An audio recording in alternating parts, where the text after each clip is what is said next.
In the world, people feel lost in a sea of ideas. Which ones we accept? Stay tuned because you're listening to Veracity, striving for truth on faith, politics, and society. Here is your host, Kurt Jarris. Well, a good day to you, and thanks for joining us here on another episode of Veracity, where we are striving for truth on faith, politics, and society. It's a pleasure to be with you here yet again, week after week, talking about issues that concern the Christian worldview. A variety of topics from theological doctrine to political philosophy and economic theory to just other issues in general you might be thinking about or dealing with in the world today.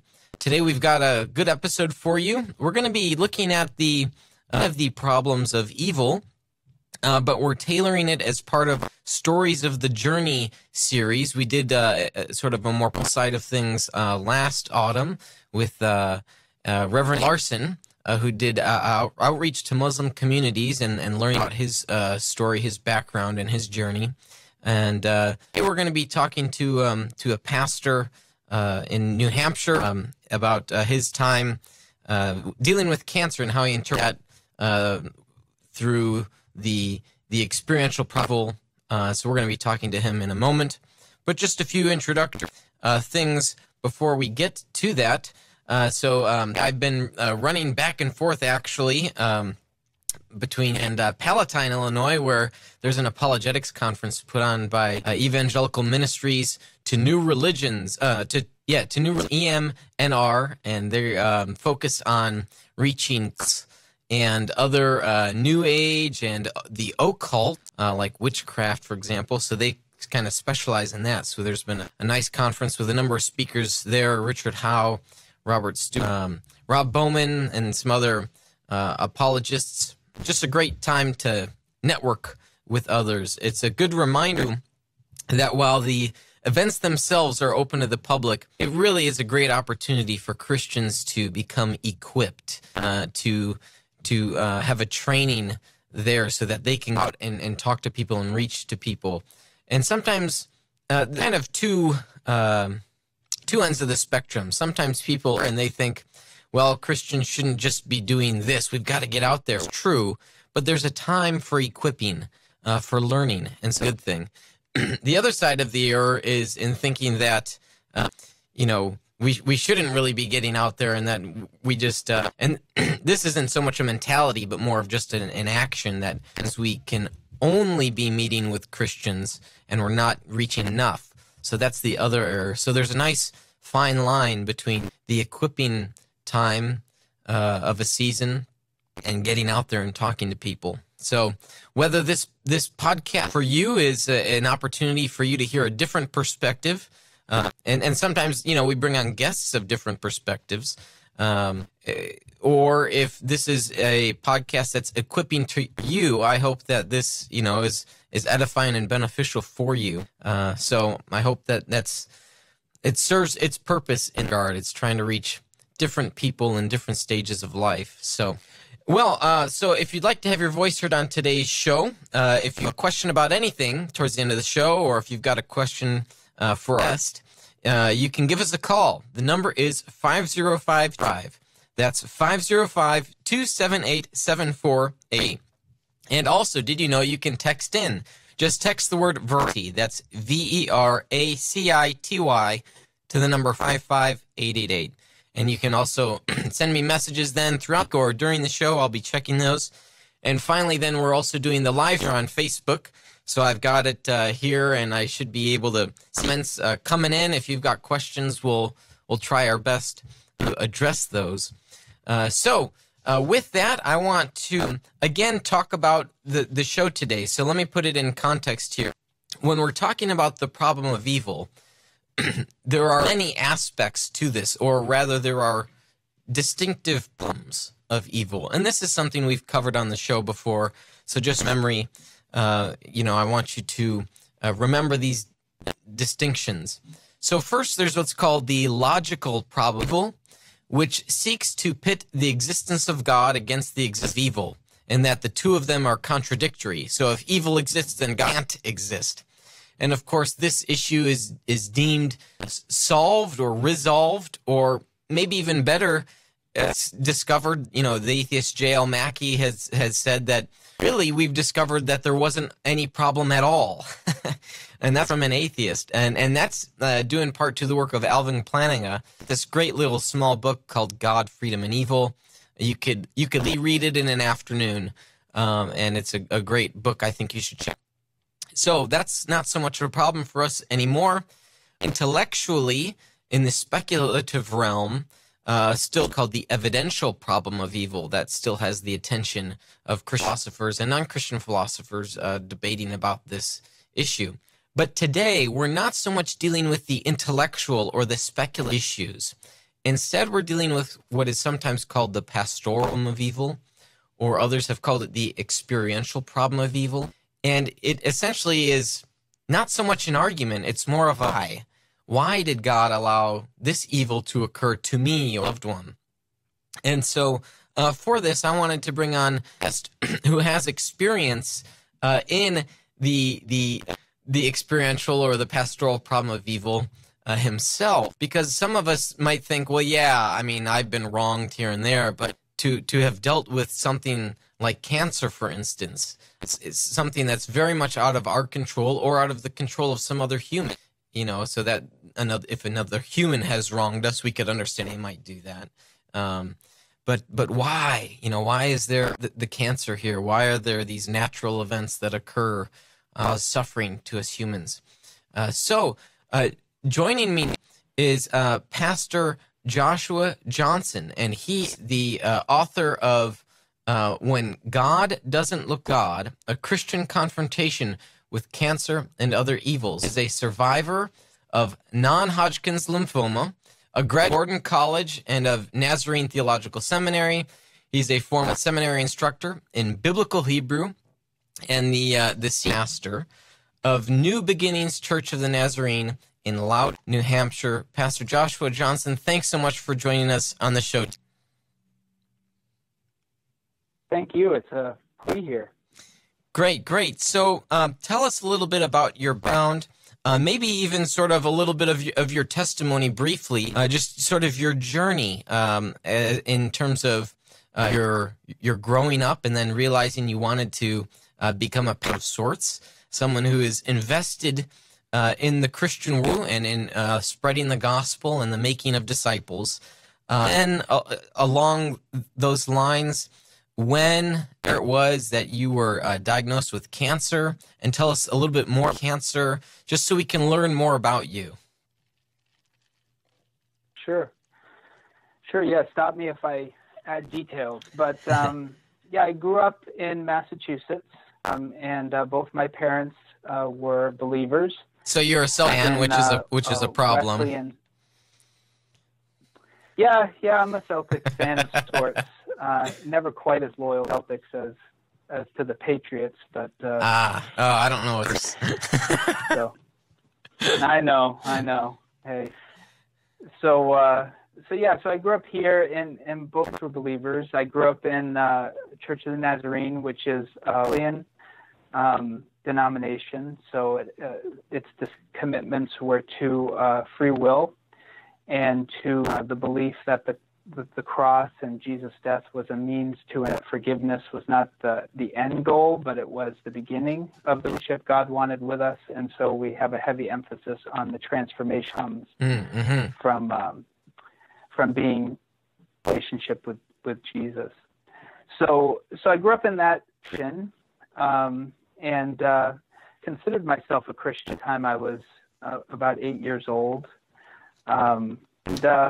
And yeah, you know, in the teenage years, I think, which is for quite a number of people, I used to wonder whether this was just something I had inherited from my parents or if it was something really real for me. And that was a struggle throughout those years. But towards the end, I'm in high school. I had an experience that convinced me the Lord was asking me to take a more official role in being of the church and feeding his sheep. And so I interpreted that experience as a call to ministry, and I started to do that. Mm-hmm. What was interesting for me is that through all those hoops, and I went to Gordon College, and I graduated and married, and then followed kind of the instinct to go to Chicago and begin my seminary studies at Trinity Evangelical Divinity School. And that led me to pastor in the United Methodist Church, which is where you and I met. Yeah, that's right. And that started about 2000. Yeah, so I was kind of pursuing all of that and kind of doing the good thing where I had the right thinking and I was teaching the right things and encouraging people to put faith in the right places. But about 3 years into that ministry, I was diagnosed with non-Hodgkin's lymphoma. And what was probably the most startling thing to me is that the first thought I had when the doctor told me what I had was that Christianity was most likely not true and I was done for. And that was a shocking realization for me, because I would never called myself an atheist or agnostic. I would have called myself a strong theist. But when I noticed that I was shocked where my uncertainties really were. And so I sometimes in hindsight said that I was a devout Christian atheist until I was diagnosed with cancer and began to think much more deliberately about what's real. And so I would not call myself an atheist today. I would call myself a theist. But it was quite a journey from the soul searching that went on when I was diagnosed to the final resolution that I would put all of my eggs in the basket of faith in God. So that sort of, does that trace the steps you were asking? Yes. Yeah, no, that's a good sort of introduction. So tell us, where were you spiritually before, right up to before you had the cancer diagnosis, and then more so how that changed your personal outlook. Sure. Yeah, I'm an idea person. I really like these ideas. It doesn't really matter how helpful the idea are. If it's a new idea and it engages me in some way, I want to do it. Yeah. And in a lot of ways, God was that for me. He was an idea that was a really engaging idea, and a marvelous idea, and an upending idea. And so the God of the philosophers, right? Maybe of a sort, though. I was very rooted biblically. I mean, it was the Bible where I wanted to know more about this God. So it was a type of philosopher that Hebrews philosophers and so on. But it was an idea that was couldn't stop pursuing, and I would have called that Christianity. I would have called that faith, but I didn't realize that the God I was worshiping and pursuing was really the concept I was wrestling to comprehend, and really real. Like it was, he was really in a way, but obviously not real in the sense that I was certain if my cancer took the road that it inevitably would have had I not had treatments and I breathed my life. I wasn't even mildly confident that I would encounter him. That was a shock to me. I would never, if somebody had mentioned that was a system maybe 6 months before I was diagnosed, never would have agreed with that. I would have resisted that. But the cancer, the diagnosis, maybe because I was so young, I was 7 years old, it just took me completely out of the blue. Yeah. But yeah, I realized that it had become this idea to me, and it was a beautiful idea. I loved the idea of God, but I hadn't really been pursuing any kind of a personal experience with. I did when I was young, but I had become frustrated with that because I see much responsiveness. So it was safer for me to keep God in that, I think. And so, when I found out that my death was imminent if I didn't receive treatment. With treatments, there was a chance that I wouldn't wouldn't live through it. When that I became desperate for God in a way that I hadn't been for God since I was a child. And so spiritually, I think I don't know. I think I would have passed very well. I think I did pass very well as a energetic theist who loved Jesus and was pursuing God. I mean, you were in some of the programs that I taught. I certainly would have expected what I found when I was diagnosed. And how did that experience lead you to a more vibrant relation with the person or person other of God, instead of just God being an idea? Yeah, I think for me, it's hard to kind of put this in words because it was such a strange process for me. But if anything, I had to start over because I think it's a good thing parents teach their children about their faith and religion. I think indoctrination is not a dirty word, and I certainly had been indoctrinated. But I had to almost go back to with some of that. I had to step back because cancer didn't fit into the idea that I had constructed of God, at least for me. And so I had one of two things I could do. I could discard the idea, or I could rethink my position. And I think that started me on a journey to go back and rethink everything I thought I knew, because I felt, again, it was a while before God became anything more than an idea. So I needed to rethink my hypothesis and make room for my new experience. I think that's what I was doing. But it caused me to go back and ask questions that I had already been asked and answered.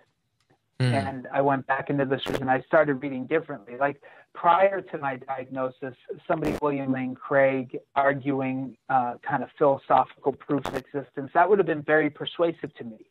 But it was persuasive because God was an idea, and that's the way you prove idea, with logical proofs and so on. I think I said in the book that for a long time, I no longer cared who God was. I cared that he was. And that was a different experience for me. And so it led me back to the scriptures, and I started to read those accounts as though folks were seeing things and experiencing things that I'd never seen or experienced. And I had no choice but to go to them and encounter this God. And so it was an approach. I became a biblical theologian of sorts. Yeah, draw for us more specifically, or explain. What does that mean? That we're going back to the text and seeing as a person. Yes, I wanted to know what was behind the ideas that were being expressed. I was sort of trained to be, I don't know another word for it, propositionalist. I was kind of trained to read the Bible, extract its principles, its eternal principles, and then to teach those principles and apply them to the contemporary world. That was what I was being taught to do as a pastor. That's preached. So I would read the story of David and Bathsheba and try and extract principles that I thought I could draw out of that story and universalize them and then apply them to the lives of the people. And that was kind of the way that I approached the scriptures. So the Bible kind of served as a history book with people who have long passed, who we can no longer relate to, but only apply principles from their story, from those events, into our lives today. Would that be an accurate summary then of what your position was? I might even push it a little further and say something like, it didn't really matter to me, the people. It mattered to me the lessons I learned from their lives. So I could have easily said, it really didn't matter there was an Abraham. What matters is that I've learned what I need to learn from him. Okay. Means to an end for me. They were means to an end for me. They were simply tools used to give me the proper thinking rules, so that I could construct the right way of understanding the world and so on. So when I went back, I started reading a little differently. I started asking myself, who are these people? And what would these experiences have been? And what were they seeing? And how are they interpreting it? And why did God reveal himself to them in these ways? And I started trying to hunt for the person of God that was implicit in all of these experiences that had been preserved by the and the apostles. And it was just a different approach. Like I said, I almost desperately wanted to tear open the page and see the God they were seeing. You know, I never really read Sinai and thought about the experience of standing in the presence of God and being so terrified that you'd ask, the Israelites did, never to speak to him again. Like, what would that have been like? How did they experience that? Like, you know, and so it was just a different way of reading. I was no longer looking for principles I could preach. I was trying to discover what they encountered. And so in doing that, where did you go? It was difficult to find anybody who would write on that subject who wasn't at the same time dismissing the historicity of the story and the value of the principles. So that was difficult. I think part of God's grace was that I went to Nazarene Theological Seminary, because I'm a very conservative evangelical person, still am.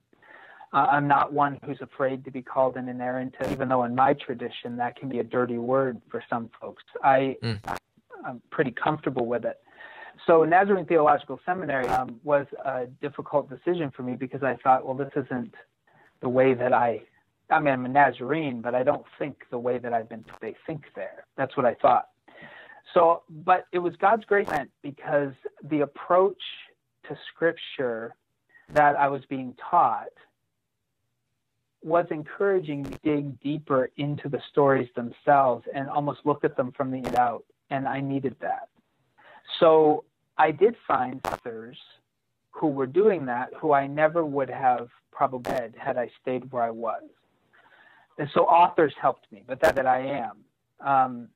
So I think of folks, Brevard Childs and Dallas Willard, Kierkegaard, and some others that I had never been exposed to in my previous education that I entered.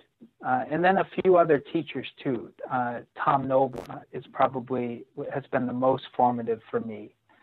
But folks who were able to speak about God in a way that was quite different than this of what God is and what God isn't. It was a more experiential conversation about God. And so it helped me.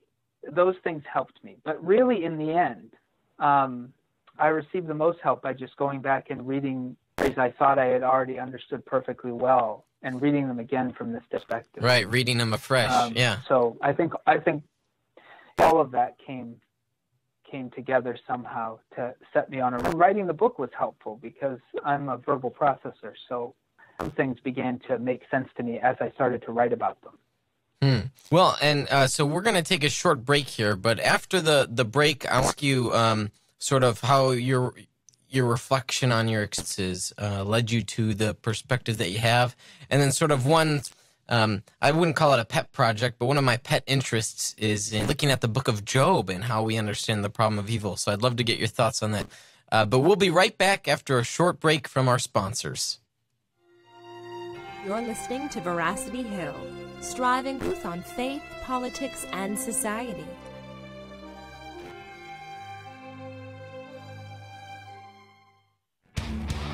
Evangelical Christians are talking about hell. What if we believe what we believe because we always believed it? What if the gospel is really a matter of life and death? We want you to open your mind, your Bible, and rethink hell. At rethinking.com, evangelicals look at what the Bible says about hell, putting conventional and controversial views to the test.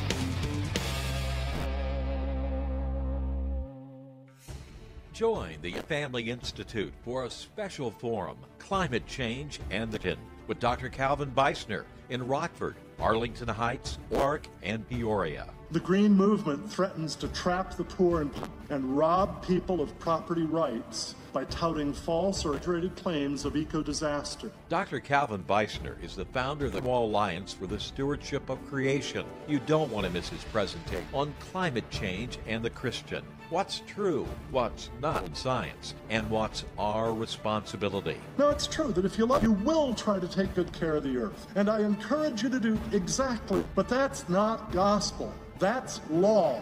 The Illinois Family to Climate Change and the Christian Forum is free, so bring your friends. Visit IllinoisFamily.org for times, dates, and missions, or call 708-781-9338.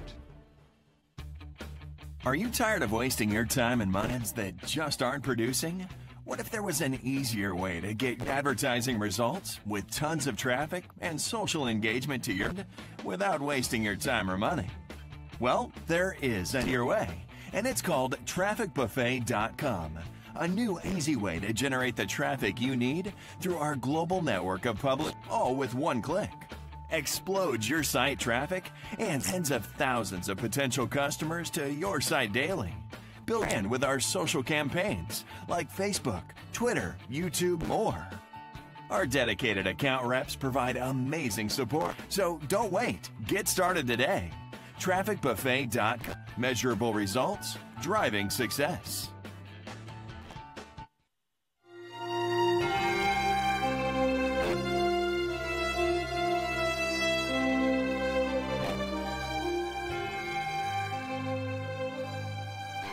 All right. Thanks for sticking with us through that short break from sponsors. And as a reminder, we love the sponsors that have. I can't say I always agree with the things that they post, but I very much support the duology community. Let me put it that way. I think it's very good and important to get out there and to explore ideas, to have ideas channeled from time to time. That's a good thing, and so we should be supporting things like that. Which part of the mission of the show, do exactly that. So if you want to learn more about how you can be a sponsor of the show, if you've got an organization or you've got an advertisement you want to play, you can go to the website, veracityhill.com/pay, and check out the sponsorship levels there. All right, before we get back to our discussion today, it is time for, all right, that's What Do You Meme, which is, the Biebs, Justin Bieber. He's definitely saying, what do you mean? But I'm taking him, I'm being subjective, I'm being a relativist. I think he's saying, what do you meme? And so today's meme, we just have one meme today, and it's about whether God would heal amputees. So if you're watching on the live stream, I think we're up there, and if you're listening to this as a podcast late in the week, check out the website. We'll post it there. So here we have we've got Wonka, that typical meme, where he's kind of like, he's got his hand on the, on his forehead there. And he says, about the power of prayer, tell me more about the healed amputees. Basically, this gets to an objection that atheists pose against Christians, that, well, if God exists, why won't he just amputees? And so this is really, if we're going to step back out of that specific issue, this deals with experiential problem of evil. So I'd love to get, Pastor, I'd love to get your perspective because, well, you're not an amputee. You are someone who has dealt with the experiential problem of evil. So how would someone like yourself handle this meme? Yeah, not to endorse the meme, but I will say that Dr. John Leck has helped a little bit me think a little more about miracles, and I think that's what this brings up. Okay. We could talk about the power of prayer. I think miracles are more to the point. And one of the things he said was in a debate with Christopher Hitchens, though he may have mentioned it with Richard Dawkins, is the idea that miracles are not a matter of God sending the normal laws or normal routines of nature. Mm-hmm. Rather, a miracle is when God inserts genuinely new material, information into creation. So I would say when it comes to cancer, mine, or in the case that somebody's had an injury, or cancer, amputation of my leg was one of the options, depending on which kind I ended up having. It just happens I ended up with lymphoma, which could be treated with chemotherapy, but I could have had a sarcoma that would have required removal. So I think that oftentimes God does not choose to do that because in general terms, God does not violate things of nature. Matter of fact, I think it's part of his chesed, part of his faithfulness. Nature is so regular and runs according to regular routines. So I'm not opposed to believing God could do that miracle if he wished to do it.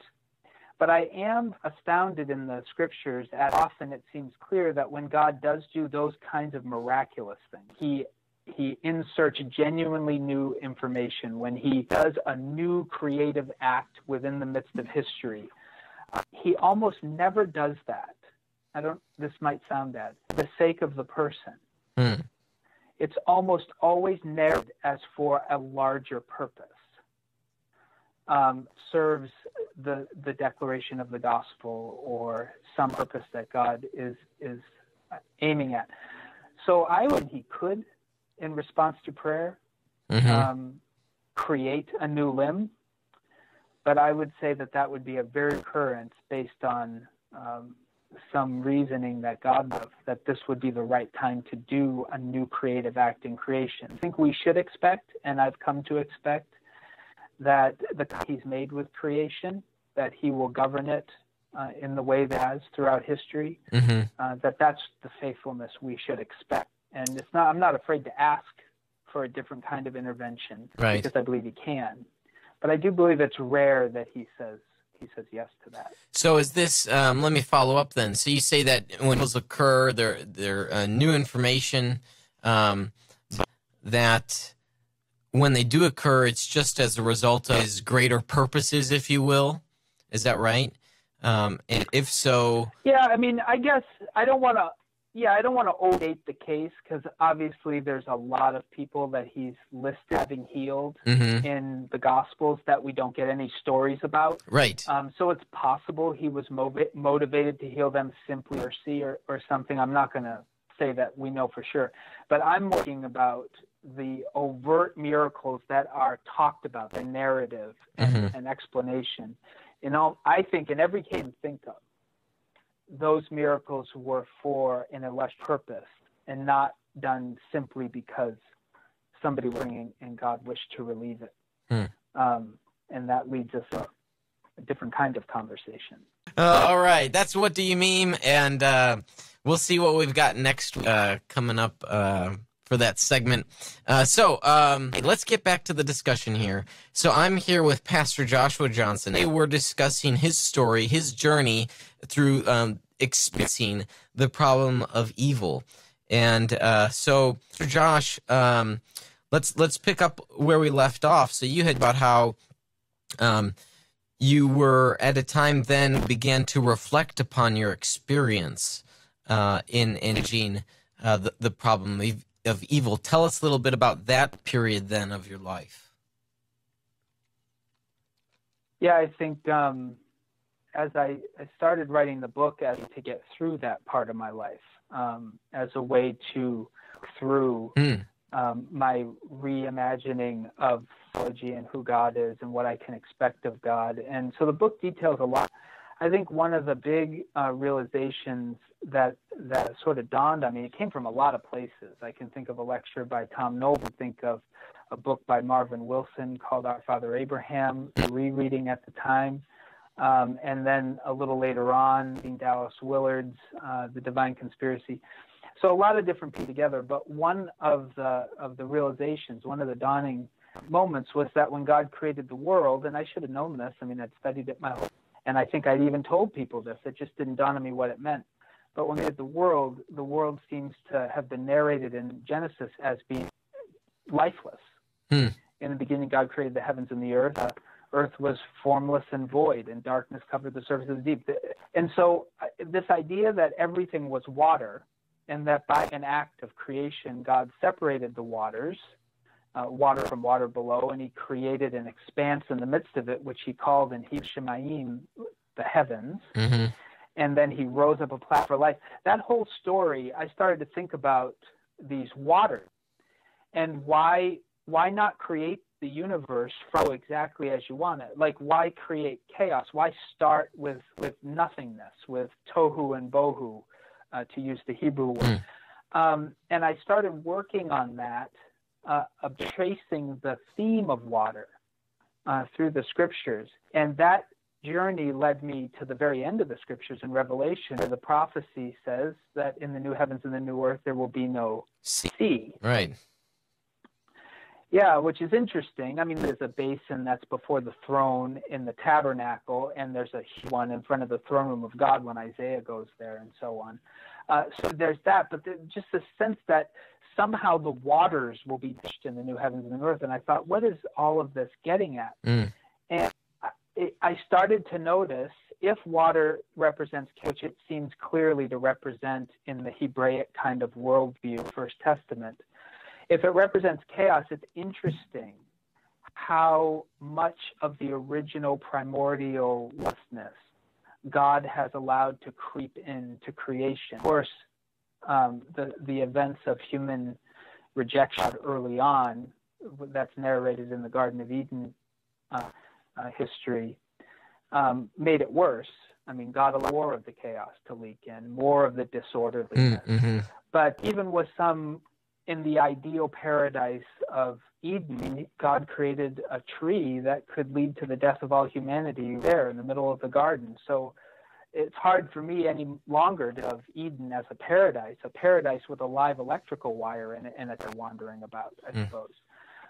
Plenty of fruit, but a lot of peril too, and a serpent to boot who wanted them to eat from it. So as I started to think about that, I started to wonder, I had been sort of raised to believe that the earth was perfect. We were never intended to suffer. We were never intended to be sick. We were never to endure pain. And all of that came as a consequence of Eve eating from that tree. So you take more of an Iranian perspective. So Irenaeus, so for those that aren't from sort of the fall narratives, Irenaeus, one of the church fathers, held to innocent view. He believed that Adam and Eve were created like it's more so than an Augustinian view, which doesn't ground the fall so much in innocence, but in willful rejection and rebellion. So sort of different contrasting views there of the fall.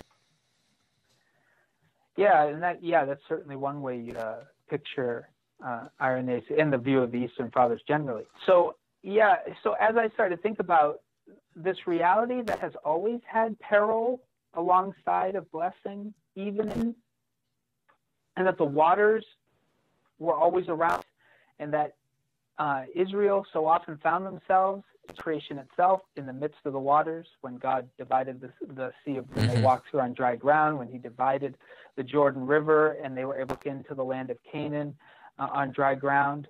They found themselves in the midst of the waters, which is where creation is. And I started to wonder, maybe pain, suffering is not simply a consequence of what if this is part of the design of this place? If there is some purpose for it, and certainly sin has wielded it in a way I don't think that God wants to. But I'm wondering if it's part of the human experience here that is essential. And I think that was the moment when I started to realize that maybe I had been thinking about my life all wrong. That's interesting. Yeah, that definitely is a different perspective, for a lot of people. They think evil and suffering, specifically the natural consequences, of being in a fallen world, is because of all, as opposed to this idea that maybe it's here all along, and it's here to teach us and to grow closer to God, even. So it's certainly a different perspective. So yeah. Oh, go ahead. Yeah, and well, I don't want too much time with what could be a rabbit trail, but I'll let you decide if you pursue this. But I'll just say it. Sure. So one of the things that came out of that study, as I started to look at the metaphor used in Scripture, I was shocked at how often the metaphor of birth is used, like when Jesus in that discourse is discussing things that'll happen as the world nears its end, and talks about earthquakes and famines, and he calls them birth pangs. And when Jesus is discussing with Nicodemus in John 3, yeah, I was going to ask about that. What it means to child of the kingdom. Yeah, and he said, so you have to be born again. We've really visualized that. We think of born again as some sort of a spiritual rebirth out of a devotional commitment to God or something. Right. Yeah, but as I thought about all those metaphors and then how the idea of birth up in Revelation again, I started to have the sense that perhaps this world was created from the very beginning to not a habitation for humanity, but a womb. Interesting. So is that so? How do you take with in John 3 when Jesus is talking to Nicodemus? You must be born of water and spirit. How do you take those then?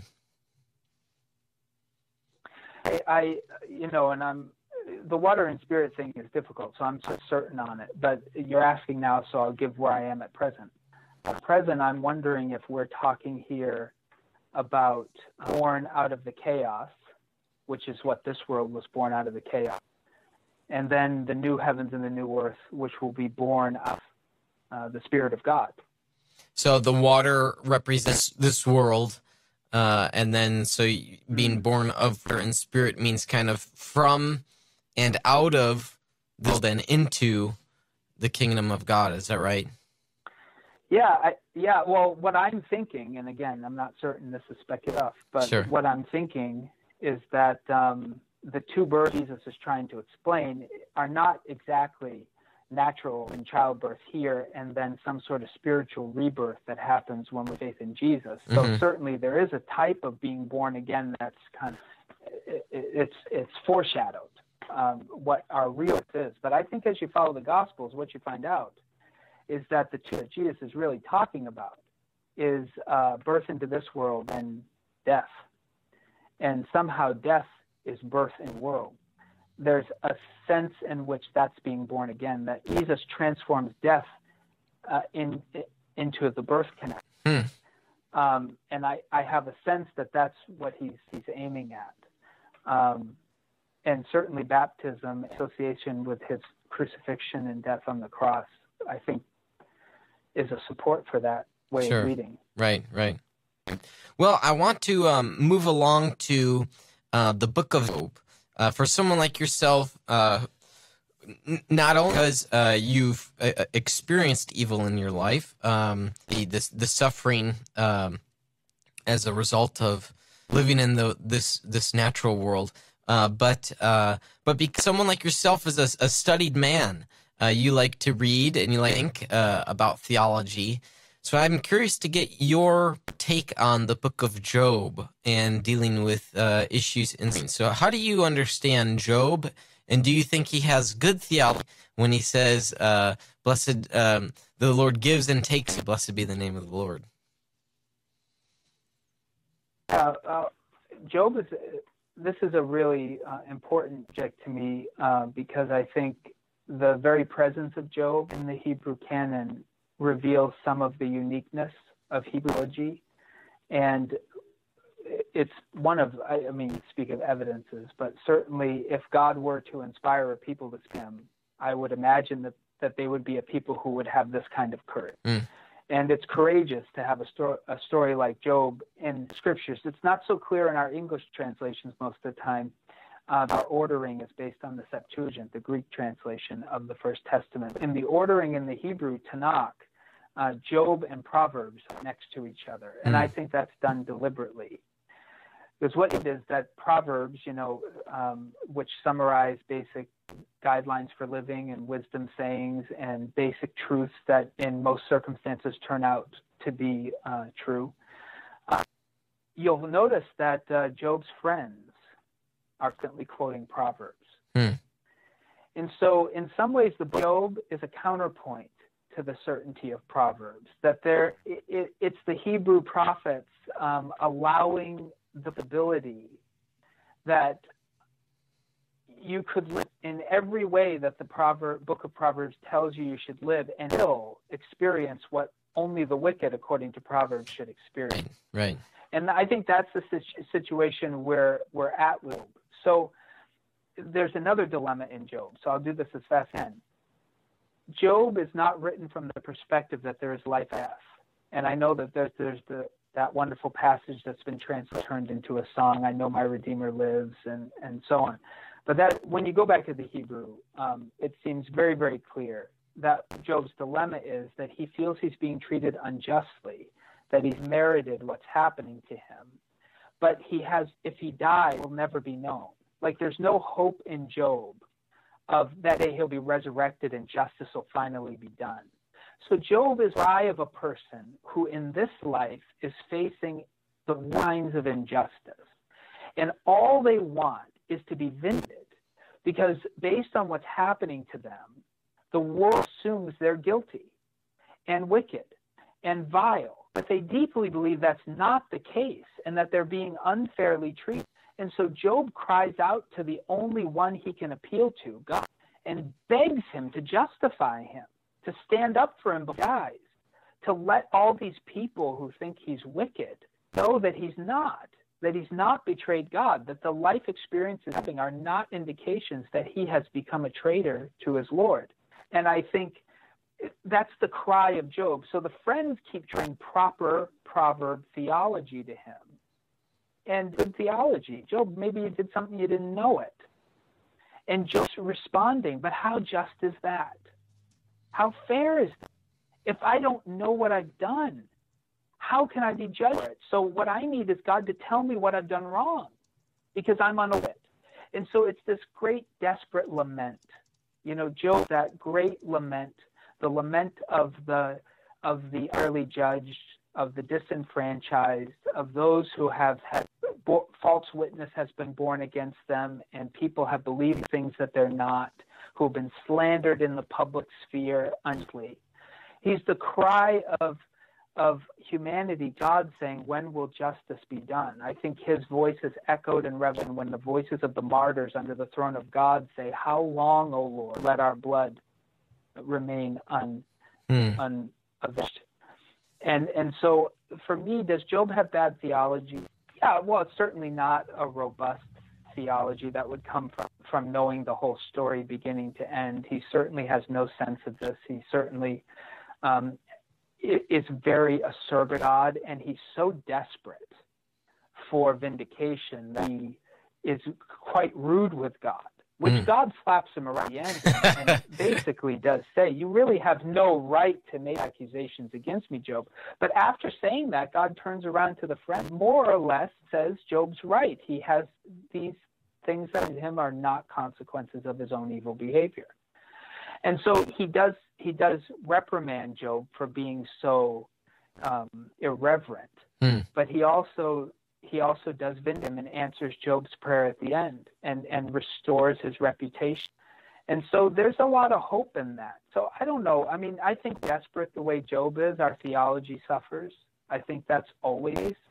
And so I give him a pretty wide berth. If I was going through what he was through, I think I'd probably say some pretty profane things too.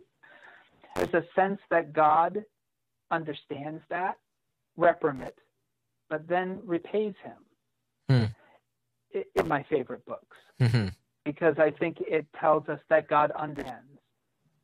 A human with limited understanding who does understand the world or why things are going on the way they do, we cry out to a begging for purpose in a world that seems senseless. And I think Job tells us, at the very least, God hears. Okay, so what would you make then? I think Jesus.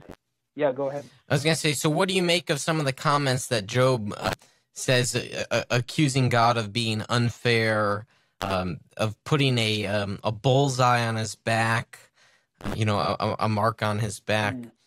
Those seem pretty. He's accusing God of being unjust. So what are your thoughts on it? I think those are fair accusations because God is guilty of anything, but because God's silence is due to Job.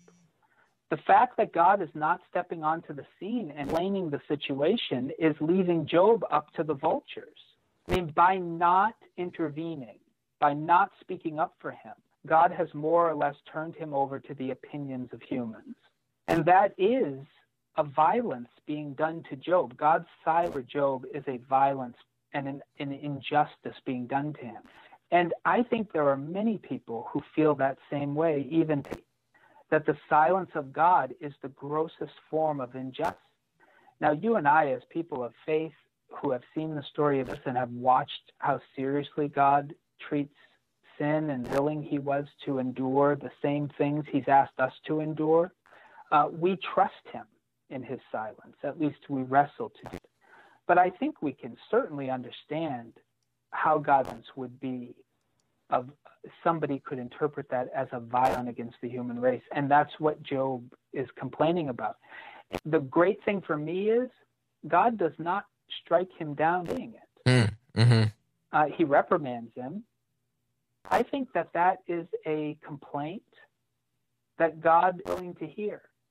There's this great passage in Revelation at the end says, God says, they will be full and I will be their God. And I've always wrestled around with that phrase, because isn't God already our God? I mean, does he just will be more aware of it?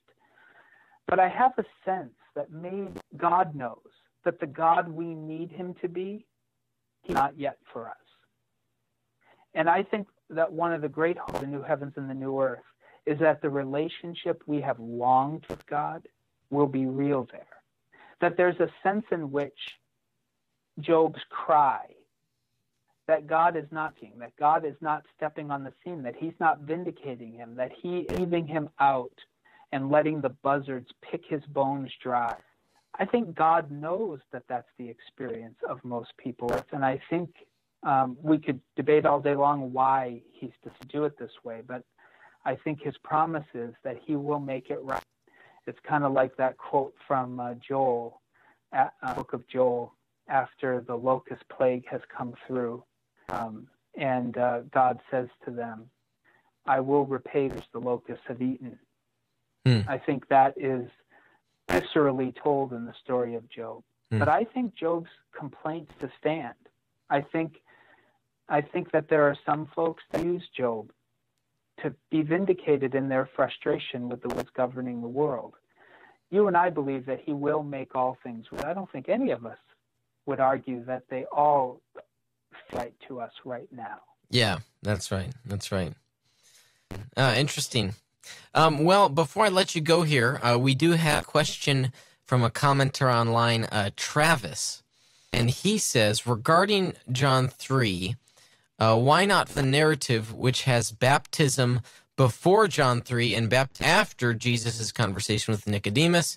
It seems to me baptism is the entry point into the kingdom. So maybe Travis here thinks that water refers to the act of baptism. Respond to that. Yeah, I would agree that that is the entry point into the kingdom. But I think it's both that. I think you have to understand it in two ways. It's on earth when we are baptized, we do enter into the kingdom in a sense, but we also will be baptized in death. You remember later on in John, Jesus will call death his baptism. So he'll, I don't go around too much, but James and John ask if they can sit at his right and his left hand. He says, can you drink the cup that I'm going to drink? Can you be baptized? Baptism I'm going to be baptized with. And they say, yes, we can. He says, well, that's true, you will, but who's going to be at my right or my left? Up to God. So that sense that, yes, when we are baptized, we almost anticipate our deaths in baptism, and we put our faith in the God who will erect us by embodying it right now in the ministry, that very same event. So I do think baptism is an entry point in the kingdom.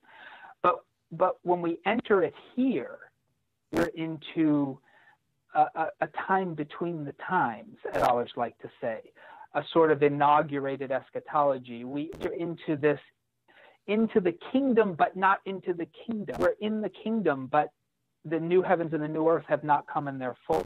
And so it's an anticipatory entering, if that makes sense. Like entering the first part of the temple, entering into the most holy place, and then upon entering into the Holy of Holies. There's a sense in which this is the first step that anticipates the next step. And I think that's what I'm saying.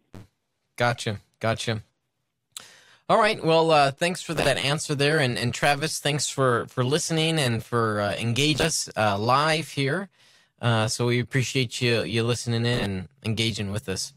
Well, Pastor Joshua Johnson, thank you so much for coming on the show today and offering your, not just your perspective, but telling us about your story, your journey through dealing with the experiential problem of evil and how that's led you closer to God and even transformed the way that you've related to Him as not so much just these ideas, but as a being, as an agent, as three persons. So thank you for your time, and we'd love to bring you on in sometime to get more into some core theological debates as we've done you and I in the past. Yeah, that'd be great. All right. Take care. God bless you. Thank you, and you also. Well, if you want to get in touch with Pastor Joshua, you can check out his website at shadowofthecross.org, and you can check out the book, When God Doesn't Look Like God, A Christian Confrontation, Cancer, and Other Evils, available there on Amazon.com. You can check that out. So let me move along because we've got a question from the mailbag.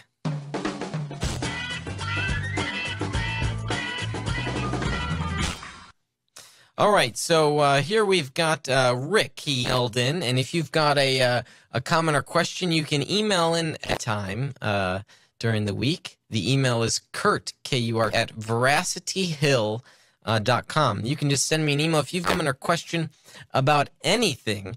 I'm happy to entertain those comments or answer those questions during this segment of the show. And Chris tells me, too, that he's made a logo. I don't know if it's on the live stream. He says it is, so he's made a nice image. I haven't even seen it yet, so hopefully it's a fine-looking piece of graphic design there to indicate the mailbag segment. Okay, so here it is.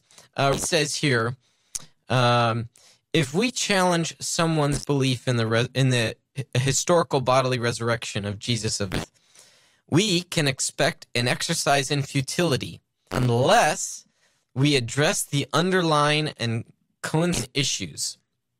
And he has a further lengthy message here to me, but basically this is the point that he's here, that we really need to look at those underlying issues. But let me say this. I think by challenging someone's disbelief, or rather rejection of the historical Jesus, I think we are actually addressing underlying and coinciding issues. It's a great starting point. I don't think, Rick, that we should neglect doing that, or in that we've got to first talk about that, but then quickly get really to true issues underneath. I think it really can serve as a stepstone to talk about those things. So let me give a concrete example here. So, for example, Bart Ehrman is a New Testament scholar at the University of North Carolina, Chapel Hill. And so he thinks that we can't historically know Jesus was resurrected because historians can't know if miracles occurred, right? So that's his reasoning. Well, that's an arbitrary philosophical assumption about how to do history. And so right away, I would say, in talking about and in challenging a person's interpretation of direction, we begin to look at underlying assumptions. So I don't view them as sort of distinct or kind of, hey, let's mention this, get that out of the way, and let's talk about the real, like the problem of evil or something like that. I think it can still be very official, but I think you're generally right track there that the reason why people typically don't want to believe is because of some other issues that might have happened or are presently going on in lives. So thanks for submitting that question, Rick. I kind of just touches base a little bit, but If it doesn't, and if you agree with me, keep following up with me. I'd love to keep the conversation going. Well, that does it for our show today. I am grateful for continued support of our patrons. Oh, those are folks that just chip in a couple months. And actually, let me make a point on this. So a couple times a year, we're going to do a small campaign push. So, of course, the most popular time is the end of the year donations. Thought that the month of May, after people have already paid their taxes, they've gotten a rebate, would be a good opportunity. The month of May would be a good opportunity to seek out service from people. So we're going to be increasing our monthly goal to a whopping $400 a month. So on the website, I think it's $360. So we're going to up it. I think it's like $40 or that a month. So we're looking for 4 people to give $10 a month. It's a small little increase there. If you support the work that we're doing, if you have an organization that you'd like to have an advertisement played, our new goal now is going to increase, and so we would love to get you support. So if you want to become one of our patrons, we would love for that. I hope that this podcast is very edifying for you, and you like what we're doing here. You love the topics. You love the thoughtfulness that we're providing, a variety of perspectives by bringing on different people. Speaking of which, this week is our Worldview series, and I've got an interview for you with a Jewish rabbi. So that'll be interesting. So we're talking about Judaism. A rabbi couldn't do the live interview because it's the Sabbath, and so he wasn't willing to do the interview on the Saturday. So we've got that recorded for you, and so that'll be interesting to see how much commonality there is between his view and our view as Christians. That's interesting. So stay tuned for that next week. But yeah, so a variety of perspectives on the show. Get your support if you like what we're bringing here. I'm also grateful for continued support of our sponsors: Defenders Media, Consult Skyfloor, Rethinking Hell, the Illinois Family Institute, Evolution 2.0, and Ratio Christie. Thank you to the tech team today, Chris, the one band over there handling the live stream and whatnot, the mixer. I appreciate the work that you do and that you bring to the show. Thanks so much. And also net gallery comments from time to time, too. Thank you for that. And then special thanks to our guest today, Pastor Joshua Johnson. Thank you for sharing your story. And I want to thank you for listening in and for striving for truth on faith, politics, and society. You've been listening to Veracity Hill, striving for truth on faith, politics, and society. This is a listener-supported program. For more resources, including past shows, visit veracityhill.com.